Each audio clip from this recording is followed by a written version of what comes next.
আসসালামু আলাইকুম, আশা করি সবাই ভালো আছেন। আজকে আপনাদের সাথে শেয়ার করব, আমি পাশের বাসায় গিয়েছিলাম, তো বাসায় এসে দেখি আমার মেয়ে কেক বানাচ্ছে, মানে প্রিপারেশন নিচ্ছে, বানাবে।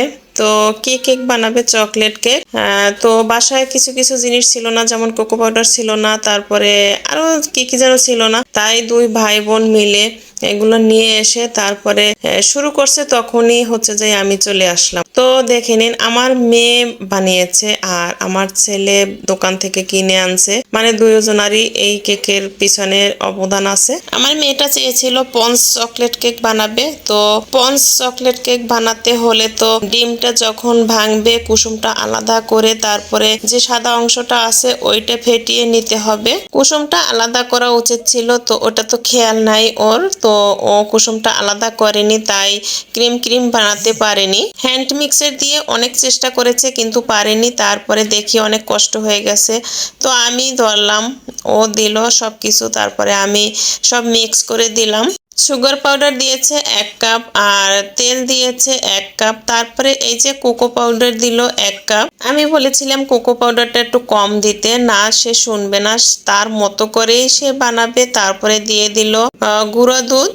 আমি আর কিছু বললাম না, যাই হোক সে বানাবে, তার মতোই বানাক, কারণ শিখতে হবে, শিখুক আস্তে আস্তে। তার আমাকে না জানিয়ে বানানোর একটাই কারণ, 1 তারিখে তার পরীক্ষা শুরু হবে, তাই আমি বলছিলাম এই পরীক্ষার ভিতরে কোনো ঝামেলা করব না। তো তোমার পরীক্ষা শেষ হোক, তারপরে যা খেতে চাও বা যা বানাতে চাও বানাবা। এই তো এখানে দিয়েছে প্রথমে 1 চা চামচ বেকিং পাউডার। বেকিং পাউডারটা একটু বেশি দিয়েছে, কারণ বেকিং পাউডারটা পুরান হয়ে গেছে তার জন্য। তারপরে দিয়ে দিল 1 কাপ ময়দা, সরি ময়দা দেয়নি, দিয়েছে 1 কাপ আটা। মানে কি বলবো, ও নাড়াতে নাড়াতে হাত ব্যথা হয়ে গেছে। তারপরে বলল, আম্মু একটু ধরো, তুমি একটু বানিয়ে দাও। তার আগে কিন্তু বলেছিল, আমি যখন আসলাম বাসার ভিতরে তখন বলেছিল আমি একাই করব, একাই বানাবো, তুমি হাত দিবে না, আমি সব কিছু করব। এই তো একটু এলাচের গুঁড়ো দিয়ে দিল।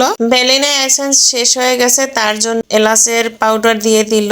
তো এখানে যদি দুইটার একটাও না থাকে, এখানে কিন্তু 1/2 চা চামচ লেবুর রসও দেওয়া যাবে। ফাইনালি কেক বানানোর জন্য তো একটা কেকের মোল্ড নেওয়া লাগে, তো আমি এটাতেই পুডিং বা কেক এটাতেই বানাই, বা এটার থেকে একটু ছোট আছে ওটাতেও বানাই, এই দুইটাতেই বানাই। তো এটাতে হচ্ছে প্রথম তেল ব্রাশ করে নিল। ব্রাশ কিন্তু আছে, ও সামনেই ব্রাশ ছিল, এতটা অখেয়াল হয়ে গেছে, সে সবকিছু হাত দিয়েই করলো। এই তো তারপরে চারপাশ দিয়ে কাগজ দিয়ে কাভার করে দিল। তারপরে এই যে আবার তেলও দিয়ে দিল, মানে তার মতোই করলো সবকিছু, আমি কিচ্ছুই বারণ করিনি, দেখি কি করে। ও কিন্তু ব্রাশ দিয়ে এই যে কাগজের উপরে কিন্তু তেলটা ভালো করে ব্রাশ করে দিতে পারতো, দেয়নি। যাই হোক, তারপরেও কিন্তু খারাপ হয়নি, ভালোই হয়েছে। এই তো কেকের বেটারটা ঢেলে নিচ্ছে। এই তো তারপরে আমি একটু জাকিয়ে জাকিয়ে দিলাম। এই কাজগুলো কিন্তু আমাকেই দিচ্ছে, কারণ এরপরে সে আর পারবে না, মানে বুঝতেছে না কি করবে, কিভাবে করবে। বলে, আম্মু তুমি একটু চুলায় বসিয়ে দাও, কতটা তাপ দেওয়া লাগবে তুমি দিয়ে দাও। তো আমি দিয়ে দিলাম। এই তো প্রায় 45 মিনিট পরে দেখলাম ভিতরে হয়, আবার 5 মিনিট রেখেছিলাম। তারপরে চুলা অফ করে একবারে কেকটা যখন ঠান্ডা হয়ে গেছে, তারপরে মেয়ে নিজেই নামিয়ে নিল। এই ভিডিও যখন করছিল তখন আমি কাছেই ছিলাম না, তো সব নিজে নিজেই করেছে।